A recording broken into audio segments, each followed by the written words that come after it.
are listening to Unlocking Your Inner Strength with Kyle Newell, aka the Human Strength Expert. He has been inspiring people to transform their lives through storytelling and teaching for over a decade.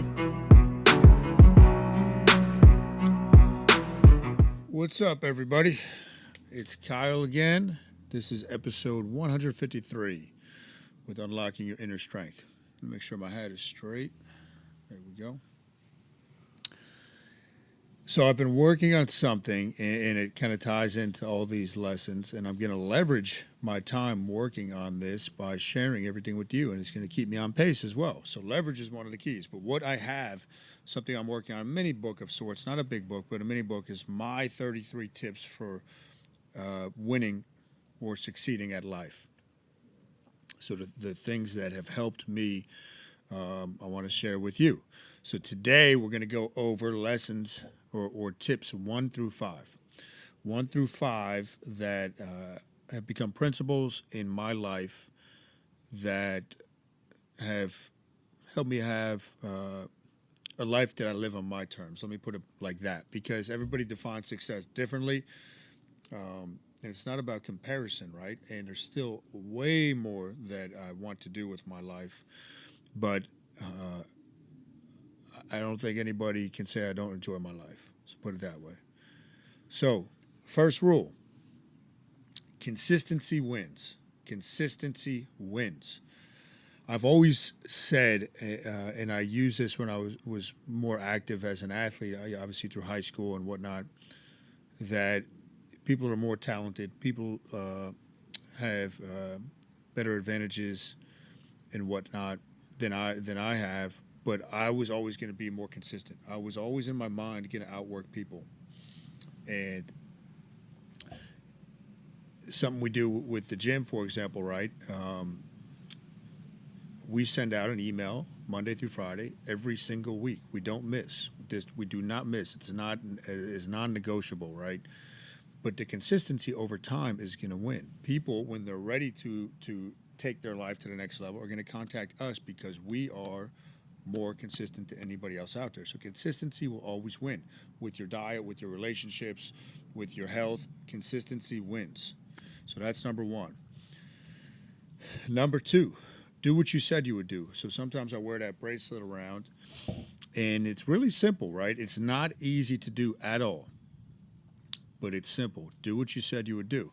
If you do what you said you would do, you're going to win. If you don't do what you said you would do, you're going to lose that particular mini battle, that particular mini game in your life. So, for example, in full disclosure, right, the last quarter in my personal life with my F5s, I did not hit all my goals.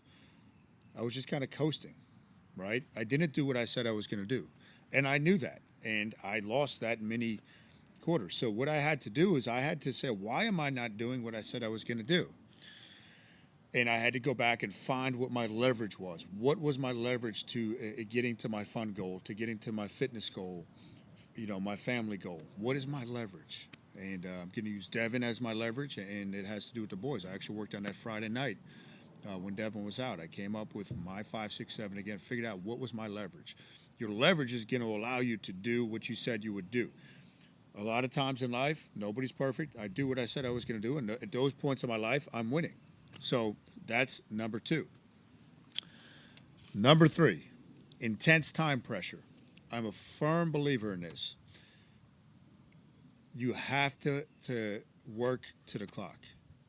You have to have deadlines, and deadlines are one of my other things down the list, but nothing will create focus in your life like intense time pressure. Nothing creates focus like intense time pressure.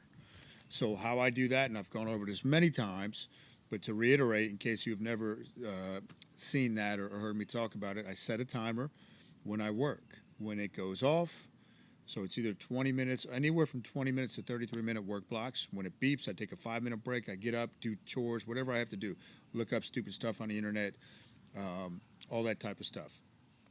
But it allows me to get to be very, very efficient with my time, especially when I look out in the real world and how people work and how slow they work.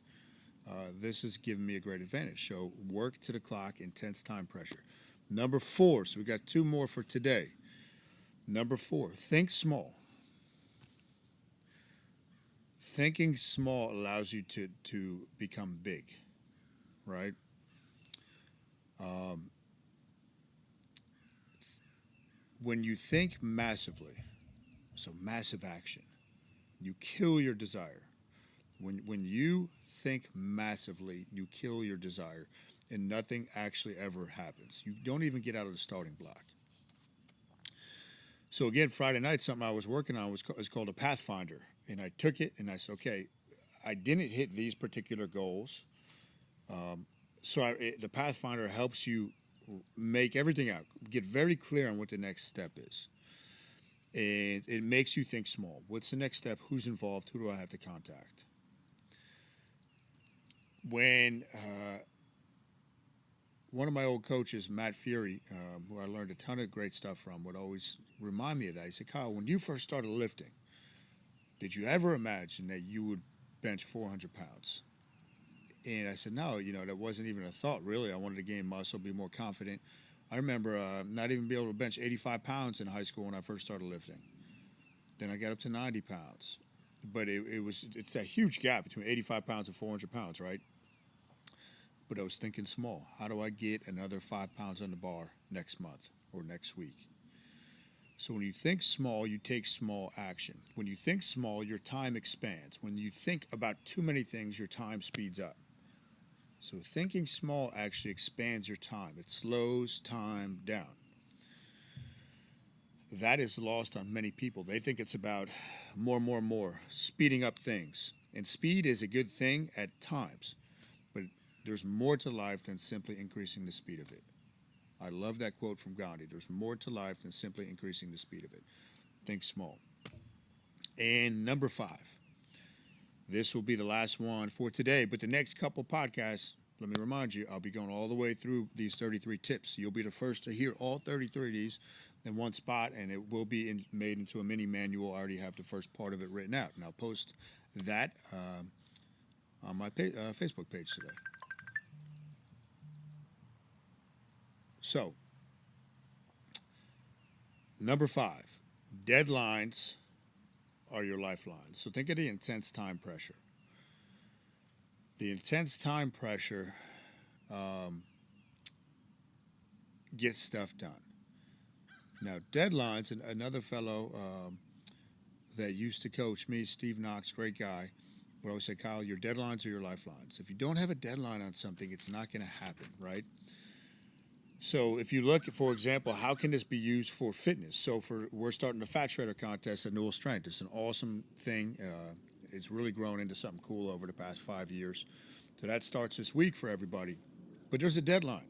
It ends on a certain date. It ends the Friday of Memorial Day weekend. It's short. It gives people something to focus on. It puts a little bit of pressure on you. Sometimes you need that pressure. If you just leave it open-ended, for example, with fitness, I want to get in shape. But what does that mean? And by when? Right? So you have different parameters of that. But your deadlines are your lifelines. You're going to write a book? Great. When's it going to be done? Let me use that example before I wrap up. You're going to write a book, right? So we can tie a couple of these in. So if I wanted to write a book, and I have a few more books I'm currently working on, consistency wins. So consistency wins, and think small. Think of this. Commit to writing 1 sentence per day. That's thinking small, that's being consistent. Commit to writing 1 sentence per day. Do what you said you would do. Tell people you're writing a book. Tell people, hey, I'm writing this book. That is using other people's willpower. I figured it out early on when I was competing in bodybuilding. I would tell everybody I was going to compete. And intuitively, I didn't know what I was doing from a brain science perspective, but I knew that, hey, everybody's going to kind of hold me accountable to this now. I can't back out. So I used their willpower. So do what you said you do. Tell people what you're doing. Intense time pressure. Write to the clock. Maybe you commit to writing 1 sentence and say, okay, I'm going to set the clock for 10 minutes. I'm going to write at least 1 sentence. But if I get in a flow, I'm going to keep writing. When that buzzer goes off, you're done for the day. And thinking small, right? You can write 1 sentence per day if the book was your objective. You have to think of something so small that it's almost hard not to do. You'd almost have to try not to do it, to not do it. And what's the deadline? Put a deadline on it, right? So for the second knee book that I'm writing, I have everything compiled. And I've literally been talking about this for the past 2 years. It just hasn't been high enough on my list, and I don't have a deadline, so I have to set that. So with all these tips I'm going to share with you, I am not perfect with them, but I try to live by them as much as I can. I try to be as consistent as I can with these, and I know they'll help you. So hopefully that makes some sense to you. Next week we'll be back with number 6 through 10, and we'll go all the way till we get to tip 33. Please share this. If you're on Facebook watching it, share it with somebody that can benefit from it. Leave a comment below if you liked it. And on iTunes, don't forget to subscribe to the podcast, Unlocking Your Inner Strength. It's the official podcast of Newell Strength. So thanks for tuning in. I will be back maybe later this week, but if not, I'll be back next week. Peace. This has been Unlocking Your Inner Strength with Kyle Newell. Check out the website www.kylenewell.com. Tune in next time to unlock the strength inside with Kyle as your guide.